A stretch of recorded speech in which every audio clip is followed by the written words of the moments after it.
Good morning, Niki Seberini. Great to be with you. This is our Celebrity Spotlight, and I'm absolutely delighted to welcome South African platinum-selling artist Jesse Clegg into the studio. Jesse, welcome. Thank you. Listen, we've hardly had a time to talk. Normally I have time to talk to the guests before they come in. We've been so busy setting up. Yeah, shame, I'm sorry. And also, you've brought Thomas Olsen into the studio. How's it, Thomas? Indeed. Hello. You've also been very busy, hey? And Scott, and incidentally, if you were wondering what those three fantastic tracks were that we played, they're just off Jesse's brand new album called Life on Mars. So the first one we Clarity. played, yes, Clarity, And then Life on Mars, and then I think we played Hey. Listen, this is a huge leap, a huge change from Yes. your first album, Jesse. It is. Wow. Yeah, I mean, well, I think, you know, an artist progresses in any particular direction, you know, and every album is hopefully different and hopefully a step in a new direction and a new challenge and you know, you want to be able to push your sound and push your own boundaries as well as the boundaries of your listeners, you know. So, yeah, I think that we really wanted to make an album that was a little bit more edgy, a little bit more alternative, and making more of a statement, you know, kind of its own unique thing. So that was really the idea behind it, and yeah, I'm happy with it. I think, you know. So listen, you recorded this album in Canada. Yes. And it was a pretty unique experience because you said it was a meeting of the minds when you recorded it with Grammy Award-winning producer David Bottrell. And how was that for you? Oh, that was an amazing process. Thomas was there with me actually, and we got to spend. Well, I got to spend 4 months on my own in Toronto, and Thomas was there for about 2 weeks, and it was absolutely amazing. You know, David Bottrell is such an experienced producer. He's produced some albums that have shaped me as a musician and have made me want to become a musician. You know, so it was an absolute privilege and honor to be able to work with him in studio and to hear his take on my music. You know, it really gave me a real validation as a young musician that you know, there's some value in what I'm doing. You know, and I don't know, it was just a huge acknowledgement for me, and I learned so much about just respecting your art and being disciplined and being as professional as possible. You know, ultimately you have a responsibility to, you know, your audience and to yourself to put as much as you can into your art. Was there an intimidation factor at all? Yeah, I think there definitely was. You know, I think that the first time we met, I was completely terrified. But you know, he really listened to what I had to say about the songs. He was open to other people's input, and I think that a huge helping factor was that, you know, the album was completely written by the time I went to Canada. You know, I'd written all the songs already, and he actually said that it was one of the most complete projects that he's worked on. So there wasn't this tension of having to create new music and trying to write songs and record them and, you know, deal with the change of environment and the new comfort and out of your comfort zone and all this stuff. So it was definitely a lot easier that I'd written all the songs and all we were doing was producing them and recording them, you know. And when I listen back now, you know, compared to the demos, there actually wasn't a huge amount of changes that we made to the arrangements. Yeah, I mean, I think that what he added to the project was really just incredible sound and incredible studio prowess and just knowledge of, you know, such a massive body of music that he's worked on. You know, he just brought this incredible historical reverence on it, you know, so it was amazing. Well, listen, I'm looking forward to hearing some of your work here in the studio as well, but I want to go back in time. Yes. You know, I mean, we always have to, and we can't deny the fact that you are Johnny Clegg's son. Yes. And I mean, I grew up on your father's music, and we still listen to your music, your dad's music, and your music, and what was that like for you? Were you know, I know that you were on the road a lot, you were touring a lot. How do you think that shaped your life and the decisions that you made?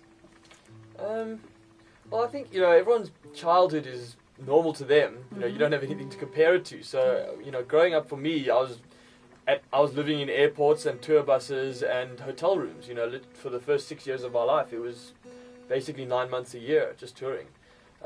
So it was a very sort of unique upbringing, and I think I got a lot of worldly experience. I got to see the world from when I was born, basically, and I think that just gives you a deeper perspective on your own life and kind of puts your own life within a bigger picture. You know, you kind of start thinking about where you fit in you know the bigger picture from quite a young age. You know, so I think that was. But you're coming from a different starting point. I mean, it's a Yeah, very unique no, starting completely. point. And I mean, then you went and you studied law at Wits. Yeah. But did you always want to pursue a career in singing?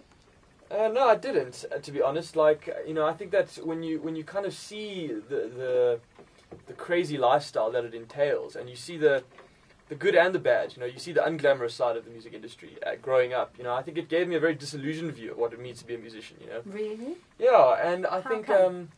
well, I think that there's a lot of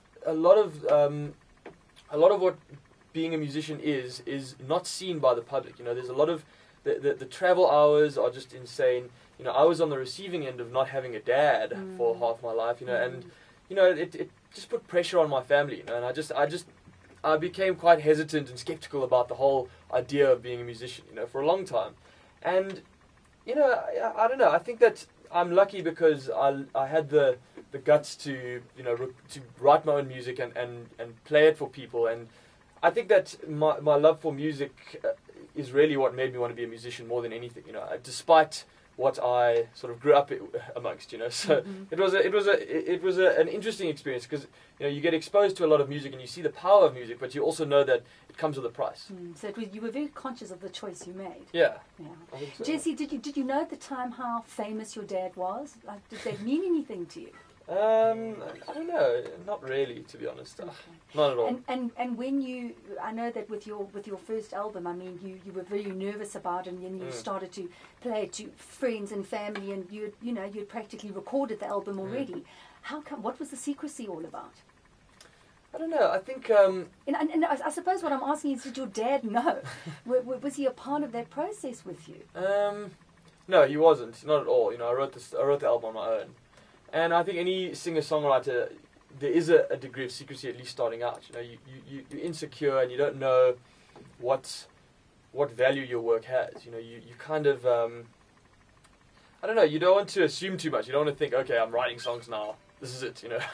I was very sort of insecure about, you know, what my sound would be and who I was. And, you know, I was a teenager, basically. So, I don't know, I felt like I needed to ease myself into it. You know, I wasn't confident enough to just start playing it for people.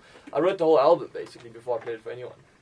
And I mean, a very different sound to your dad's. I mean, your dad, you know, we know him as the White Zulu, and you came out with your album When I Wake Up, and a huge success. Were you overwhelmed by that? Were you surprised by the success that you had? Yeah, I think I was surprised, you know, especially considering that I never wrote the songs to be recorded or released. You know, it was never the intention. So it was a surprise, and I kind of felt, I felt like it was somehow in some strange way I was, you know, now a part of, you know, the music industry and a part of, you know, this thing that I'd been an outsider from in my childhood. You know, I kind of now stepping into it. So it was a big moment for me, and I think. Just as someone who grew up in the music industry, I was terrified but also excited. And Jesse, your mom, did she try and steer you away? Come on, be the lawyer in the family. I don't know. No, she's never been. I've been lucky. I've never had any pressure from either of my parents. You know, They just say, look, do what you love, be happy on your job, and that's all we want. You know, to study law and to do all that stuff was really my decision. You know, I really enjoy academia. I like to be at university. You know, and I'm studying a BA law, so I get to study, you know, anthropology and politics and English and stuff. Philosophy. Yeah. So that really fed me as a person. It's enriched me, and it's fed into my art as well. You know, so fed and enriched you, great. But I mean, writing your own songs. Does it take up, I mean, a lot of your time? Like, for example, with your new album, Life on Mars, and you wanted to break away, you wanted to create something new. Were you very conscious of that when you were writing the songs for the new album? No, I wasn't. I don't think it's good to be too conscious of how you're perceived or what direction you want to move. You know, you become too conscious of form as opposed to content. You can start losing touch with what it is about your music that people like. You know, I just wrote the music, and then after the fact I listened back to it and I was like, there's actually a progression here, you know, and I was proud of that. I was glad that I'd moved in a new direction, you know. But yeah, I mean, in terms of writing, you know, I never force myself to write. It's not something that I'm like, okay, every day I have to spend 2 hours writing. So it's nothing like that. You know, for me, writing has to be a very organic process. If anything, discipline is involved in your lifestyle. So you have to expose yourself to art that inspires you, and expose yourself to ideas and debates and, you know, literature, and that's where Varsity comes in. You know, I get creative nourishment from Varsity, and then it just filters out in my music whenever I feel like writing.